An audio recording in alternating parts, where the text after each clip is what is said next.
Next Monday, I turned 32 and told no one. It felt like a receipt I didn't ask for. Layoffs, a quiet divorce, a move to a small town an hour from Seattle. I had a title once: financial analyst. After the cut, I packed my life into boxes and drove north to a house I could afford, only because it was too big for one person and too plain to be charming. The siding needed paint. The backyard pooled after rain. By Thursday evening, I listed a room for rent. Quiet household, the post read, which was true by default.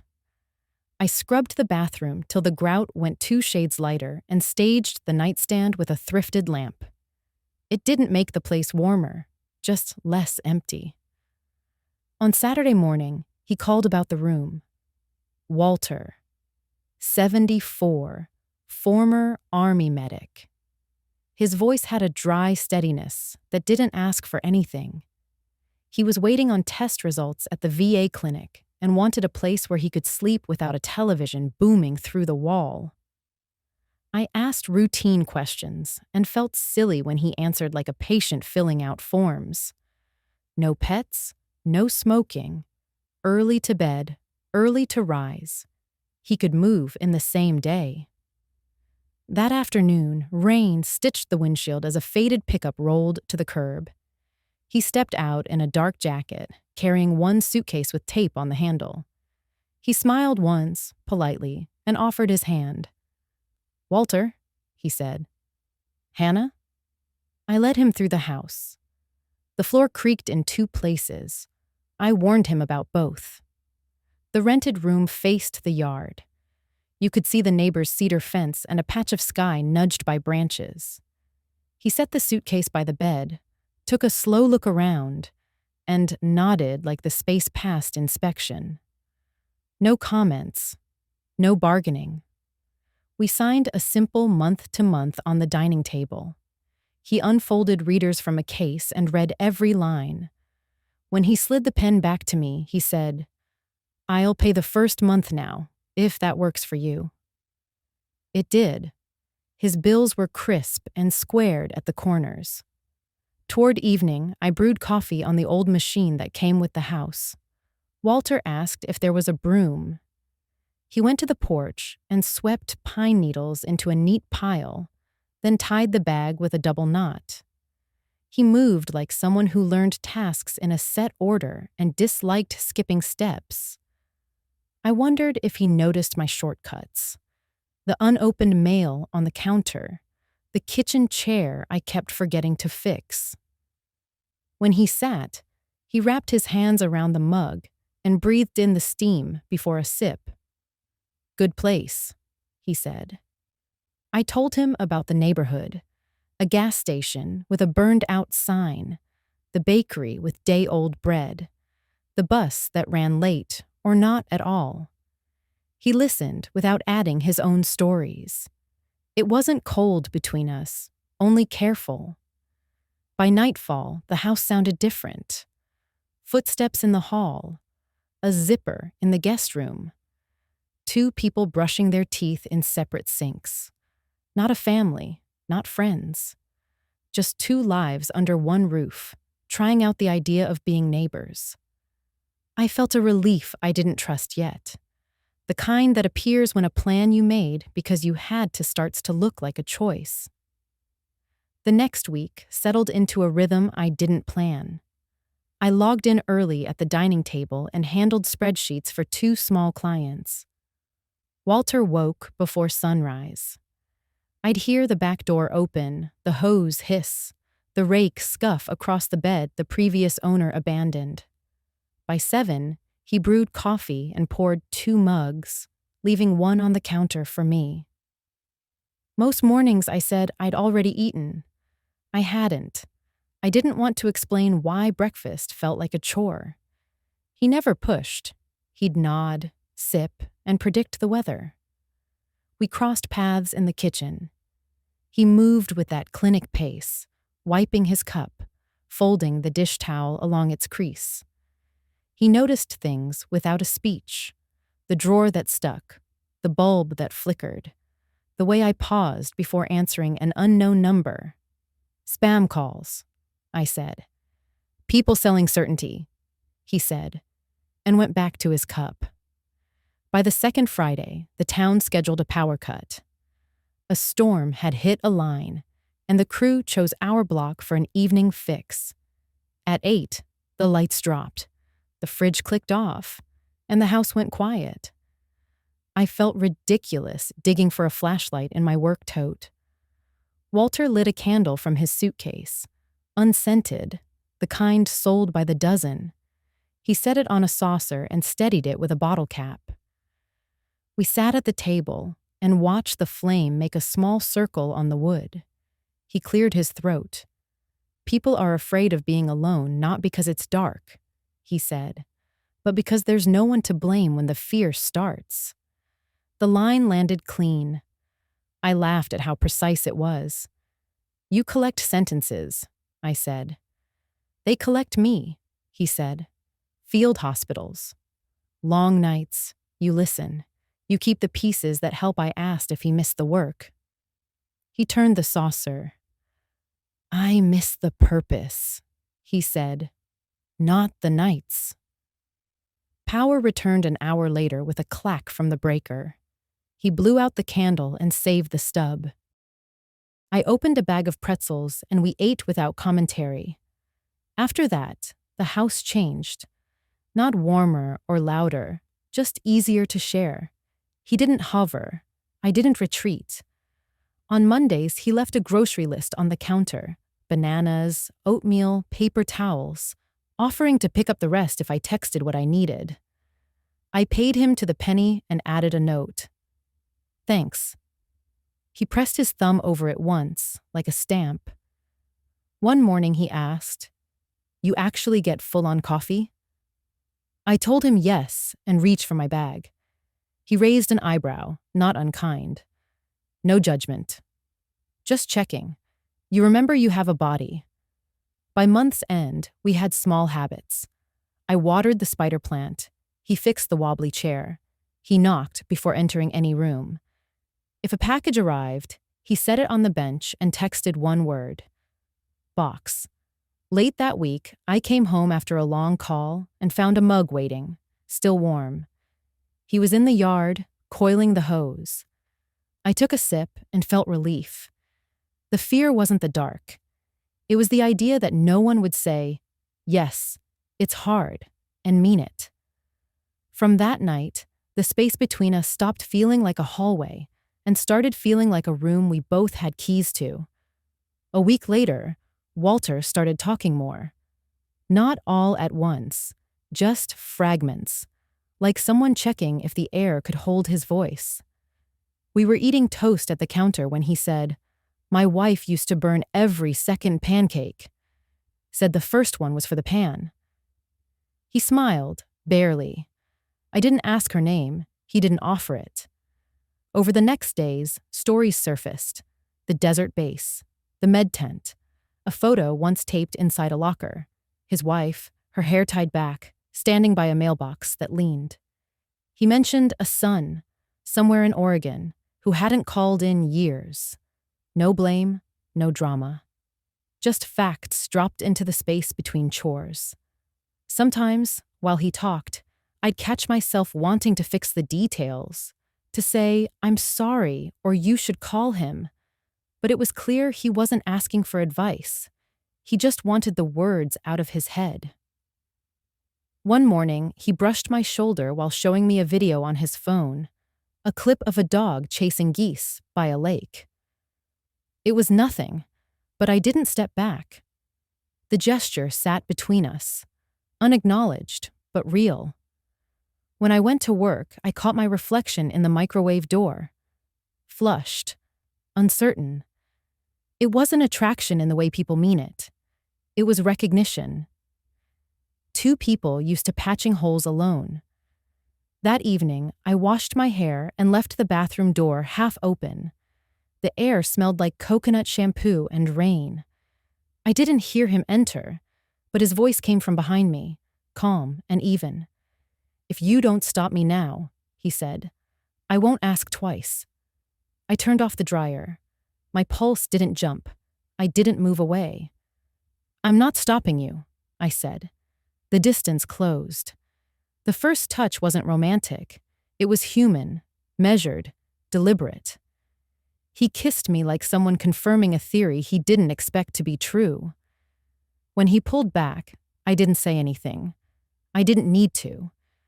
Afterward, he sat on the edge of the bed, elbows on knees, breathing through his nose. "You're too young for this to make sense," he said quietly. "It already doesn't," I said. "So maybe that's fine." We didn't label it. We didn't plan another night. But the next morning, he made 2 mugs of coffee and poured mine first. We didn't talk about what happened. We didn't pretend it hadn't. The days moved forward, ordinary on the surface. I typed invoices. He mowed the lawn. But under that routine, something shifted. An unspoken agreement that we were both filling a gap that words couldn't close. It wasn't about falling in love. It was about being seen, really seen, for the first time in longer than either of us wanted to admit.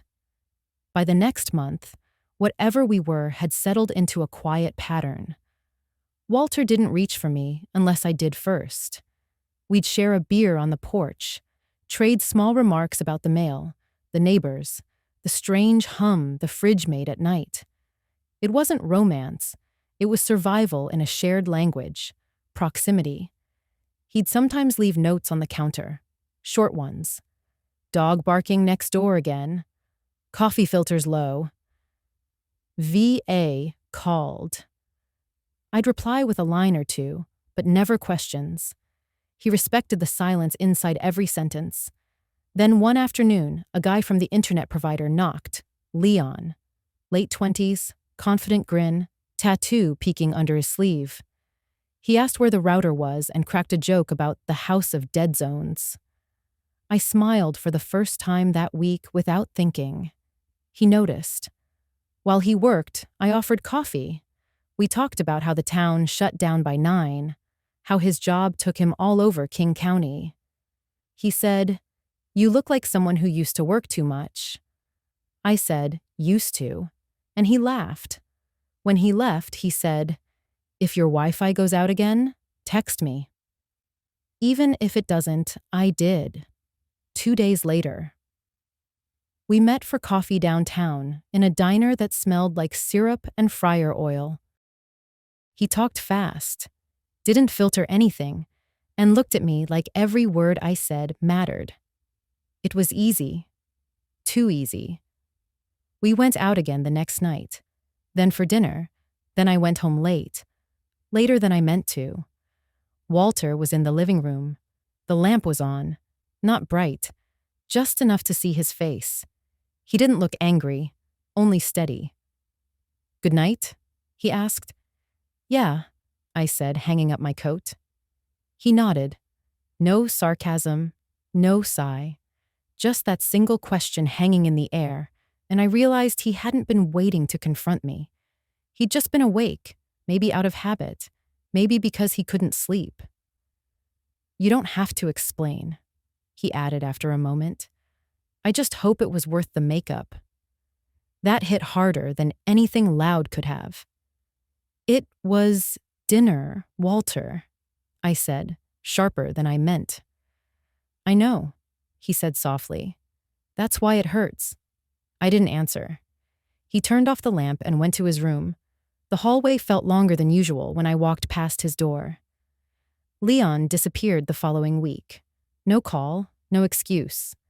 Maybe another client, another laugh. I didn't chase it. But coming back to the house felt strange now. Walter and I spoke less. The air between us wasn't cold. It was tired. Still, when he made coffee, he left a mug for me. When I refilled the sugar jar, I filled it all the way. We didn't mention Leon. We didn't need to. The silence that once felt safe now carried the weight of what we didn't say. We had built something temporary, and now both of us knew exactly how temporary it was. 2 weeks later, Leon stopped texting altogether. No busy week. No maybe next time. Just a blank thread on my phone. I didn't delete it, but I stopped checking. Life folded back into the slow routine of the house. Walter's footsteps in the hall, the sound of his cough in the mornings, my laptop humming past midnight. He didn't bring it up. Not the dates, not the silence that followed. We just existed again, parallel lines under one roof. Some nights, he'd knock softly on my door and ask if I wanted tea. Sometimes I said yes, mostly no. When I did join him, we'd sit across from each other with the TV on mute, sipping from mismatched mugs. One evening, I started talking about work, about how every day felt like a rerun. He listened, eyes on the screen. When I said I was tired of everything, he said, "You're not tired. You're just waiting for something to prove you matter." The words stung more than they should have. "And you?" I asked. "What are you waiting for?" He shrugged. "For people to stop pretending pain is personality." It wasn't cruel. It was just too honest. I looked at him, wanting to disagree, but not finding the strength to. Later that night, I came into the kitchen again, still annoyed, and found him wiping the counter. "You think you've got me figured out?" I said. He looked up. "No. I think you're scared that someone finally might." Something in me cracked. I picked up the kitchen towel beside him and swung it against his shoulder. Not hard, just angry. He didn't flinch. He caught my wrist gently, held it, his voice low. "There," he said. "That's the real you. Not the polite one, the one who still fights to feel anything." "Let go," I said, but I didn't mean it. He did anyway. I backed up, breathing fast, my chest tight. "You think you know everything," I muttered. He shook his head. "No, I just see the part you keep pretending isn't broken." That was when I hit him again, open palm, across the arm this time. He didn't move, didn't defend himself, just watched me, steady, as if waiting for me to finish burning out. When I finally stopped, he said quietly, "You're not miserable, Hannah. You just want someone to tell you it's okay to be." I turned away, tears blurring the tiles. "You don't get to talk to me like that." He sighed, then stopped asking me to listen. We didn't talk the rest of the night. But the next morning, he was at the stove, flipping pancakes, one burnt, one perfect. He slid the plate toward me without a word. I sat, ate in silence, and felt something hard and complicated settle between us. It wasn't forgiveness. It wasn't love. It was recognition, the kind you don't say out loud because it's too close to the truth. By late spring, his health began to slip. It started small, missed doses, foggy mornings, a half-empty cup of coffee abandoned on the counter. He'd brush it off, say it was nothing, but his hands started shaking when he buttoned his shirt, and some days he'd forget words mid-sentence. I found pills in his jacket pocket one morning, still sealed in their foil. "You skipped again," I said, holding them out. He didn't look at me. "You think I need a nurse?" "I think you need to care enough to stay alive," I said. He exhaled, long and slow. "Don't do that. Don't make this about you." I stared at him. "It is about me, Walter. You live here. You matter here." He gave a half smile, but it was the wrong kind. The kind people use when they don't believe you. "No, Hannah. You just want to feel like someone still needs saving. That's not love. That's guilt dressed up. That one landed." I turned away, shaking. "You don't get to decide what I feel." He leaned against the counter, breathing heavier than usual. Then stop pretending this house is a redemption story. You didn't take me in out of kindness. You did it so you wouldn't have to listen to yourself think. I could feel the heat rising in my face. At least I did something, I said. You just sit here waiting for the world to end quietly. His eyes hardened. You'll leave before I do. You always leave first. That hit like a slap. And before I could stop myself, I actually did it. Just once, across his chest. The sound was sharper than I expected. He didn't move, didn't shout, just looked at me with something like pity. For a second, I wanted him to fight back, to yell, to make it even. But he didn't. He just said, calmly, "That's the truth you can't stand. You carry your own wreckage and keep blaming everyone who notices." I hated him for being right. I grabbed my coat, keys, anything I could reach. "I can't do this anymore," I said. "I know," he said, "but you will, again, somewhere else." I walked out before he could finish. That night, I booked a short-term rental above an auto shop. Cheap, noisy, anonymous. I packed in silence, one box at a time, not caring what I forgot. When I left, he didn't come to the door. Driving away, I looked once in the rearview mirror. He was standing in the window, not waving, just there. For the first time since I'd met him, he looked small. And I realized something I couldn't unsee. Maybe he wasn't the one fading. Maybe I was. A month later, I was living above the auto repair shop. A single-room apartment that smelled faintly of oil and rain. The nights were loud, the walls thin, but the noise helped. It drowned out the quiet I used to share with Walter. I worked from the small table by the window, ate takeout straight from the carton, and tried not to think about the house an hour away. Sometimes I'd call the old neighbor, Ruth, to ask how he was doing. "He's slower now," she said once. "Doesn't come out much, but he's still walking that dog of his. Well, himself, since there's no dog." Her laugh was soft. "He's stubborn." Like you, I hung up and stared at my phone for a long time, trying to decide whether to call him. I didn't. I told myself he didn't want that kind of pity, and maybe he didn't. Or maybe I was the one who couldn't bear hearing his voice. Days blurred. I kept busy. I fixed spreadsheets, answered emails, bought plants I forgot to water.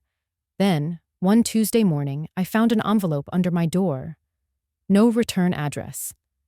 Inside was a photo of my old house. The for sale sign in front read "sold" in red letters. I sat on the floor and stared at it until the light changed. The lawn looked neater than I remembered. He must have cleaned it up before the sale. The blinds were half drawn. I wondered if he left the candle from that blackout night, or if he'd packed it in his suitcase again, waiting for another outage, another house to steady. It hit me then. He'd live. Maybe not long, maybe not easily, but he'd manage. He always had. And me, I was still waiting for permission to start over. That night, the sound of the shop's compressor jolted me awake. For a second, I thought it was the coffee maker sputtering in the kitchen, the same one Walter used every morning. The illusion lasted only a breath, but it was enough. I got up, made coffee in the small pot I'd brought with me, and sat by the window watching the rain streak the glass. The city below looked nothing like home, and yet I felt something almost like calm. If I could live it all again, the layoff, the move, the room for rent, Walter at the door with his suitcase, I think I'd still open it. I'd still let him in. I'd still make the same mistakes, just with less pretending. Because maybe that's all any of it was. Two people trying to stay visible in a world that looks away too fast. And if surviving means carrying that with me, then fine. I'll carry it. When the coffee was gone, I folded the photo back into the envelope and slid it into the drawer. Then I turned off the light and let the sound of the rain fill the room, steady and unremarkable, exactly what I needed it to be.